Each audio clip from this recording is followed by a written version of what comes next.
बिस्मिल्लाहिर्रहमानिर्रहीम। सुबह सहरी के वक़्त सूरत कौसर इस तरह से पढ़ लें, अल्लाह से जितने पैसे मांगें अफ्तारी से पहले आपके हाथों में आ जाएंगे। मोहतरम नाजरीन, माह रमज़ान मुबारक हम पर अपनी तमाम रहमतों, बरकतों और मग़फ़रत के वादों के साथ आया हुआ है। हर कोई इस महीने के एक एक लम्हे को कीमती बनाने की कोशिश कर रहा है, बहुत से वज़ाइफ भी कर रहा है ताकि इसकी परेशानी ख़त्म हो जाए, इसकी तंगदस्ती ख़त्म हो जाए, इसकी बेरोज़गारी ख़त्म हो जाए। अगर इसे दौलत चाहिए तो इसे दौलत भी मिल जाए, अगर इसकी कोई हाजत है तो इसकी हाजत पूरी हो जाए। यानी बहुत से लोग माह रमज़ान में तरह तरह के वज़ाइफ पढ़ते हैं, आमाल करते हैं, दुआएं करते हैं।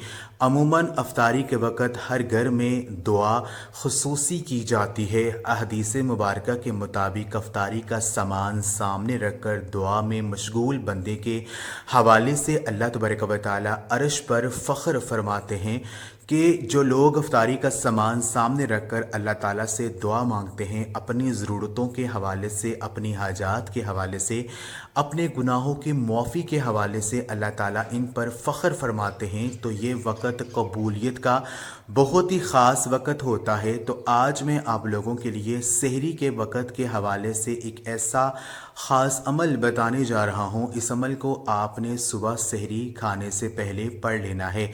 ये अमल सूरत कौसर का है। सूरत कौसर वो ख़ास सूरा है जिसमें अल्लाह ताला ने नबी पाक सल्लल्लाहु अलैहि वसल्लम को कौसर देने की बशारत दी। यानी कौसर जन्नत में एक नहर का नाम है, यानी वो हौज़ है जिसमें नबी पाक सल्लल्लाहु अलैहि वसल्लम की उम्मत क़यामत के दिन पानी पीने के लिए जाएगी। इसके पानी पीने के बर्तन आसमान के सितारों की तादाद में होंगे। ये कुरान पाक की एक सबसे छोटी तरीन सूरा है और ये मक्की सूरत के तौर पर जानी जाती है क्योंकि ये मक्का मुकरमा में नाज़िल हुई। आज का ये सूरत कौसर का अमल आपने सुबह सहरी के वक़्त कर लेना है। इंशाअल्लाह मेरा मालिक, मेरा परवरदिगार दौलत के हवाले से आपकी जैसी भी परेशानी होगी, आपकी इस परेशानी को दूर फरमा देगा और माह रमज़ान की बरकतों और रहमतों के सदक़े से आपकी हर तरह की मुश्किलात को आसान फरमा देगा। आप लोगों के जितने भी दौलत की ज़रूरत होगी, चाहे वो लाखों में हो, करोड़ों में हो, अरबों में हो, इंशाअल्लाह आपकी ज़रूरत पूरी हो जाएगी। नबी करीम सल्लल्लाहु अलैहि वसल्लम का इरशाद है कि हमारा रब हर रात के आखिरी तिहाई हिस्सा में दुनियाए आसमान पर नज़ूल फरमाता है और ऐलान करता है कि है कोई मुझसे मांगने वाला कि मैं इसकी दुआ कबूल करूं, है कोई मुझसे सवाल करने वाला कि मैं इसको अता करूं, कोई मुझसे बख्शिश तलब करने वाला कि मैं इसकी मग़फ़िरत कर दूं। दोस्तों, रात के आखिरी हिस्से में आदमी अपने रब के बहुत ज़्यादा करीब हो जाता है और हजूर पाक सल्लल्लाहु अलैहि वसल्लम ने फरमाया, अगर तुम इन घड़ियों में अल्लाह का जिक्र कर सको तो ज़रूर किया करो।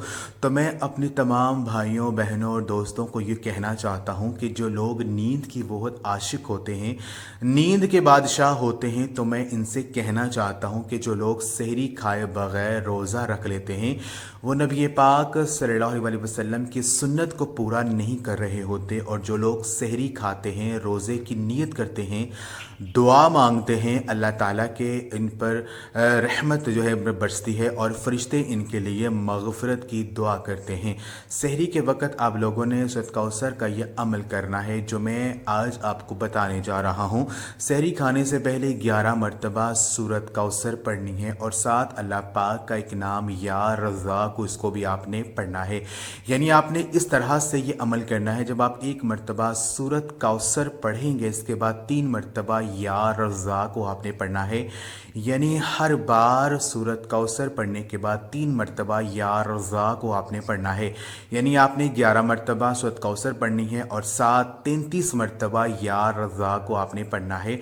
इस अमल के शुरू और आखिर में दुरूद पाक आपने लाजमी पढ़ना है क्योंकि दुरूद पाक पढ़ने से अमल की जो ताकत है वो बढ़ जाती है और वो जल्दी अल्लाह तबारक व तआला की बारगाह में कबूल हो जाता है। इसके बाद अल्लाह पाक से आपने रोज़गार के लिए, दौलत के लिए, रिज़्क़ के लिए दुआ मांगें। दुआ मांगने के बाद सहरी खाएं। इंशाअल्लाह मैं पूरे यकीन के साथ कहता हूँ कि इफ्तारी से पहले روزہ کھولنے سے پہلے آپ کے ہاتھوں میں دولت آ جائے گی۔ اللہ تبارک و تعالیٰ آپ کی ہر طرح کی مشکل کو آسان کر دے گا۔ آپ کی جو بھی حاجت ہوگی وہ پوری ہو جائے گی۔ بس آپ نے پورے یقین کے ساتھ، پورے بھروسے کے ساتھ اللہ پاک کی ذات پر یقین رکھتے ہوئے یہ عمل کر لینا ہے۔ انشاءاللہ جو مانگیں گے آپ کو مل جائے گا۔ یہ عمل آپ خود بھی کریں اور اس ویڈیو کو آپ صدقہ جاریہ سمجھ کر لازمی شیئر بھی کریں۔ جزاک اللہ۔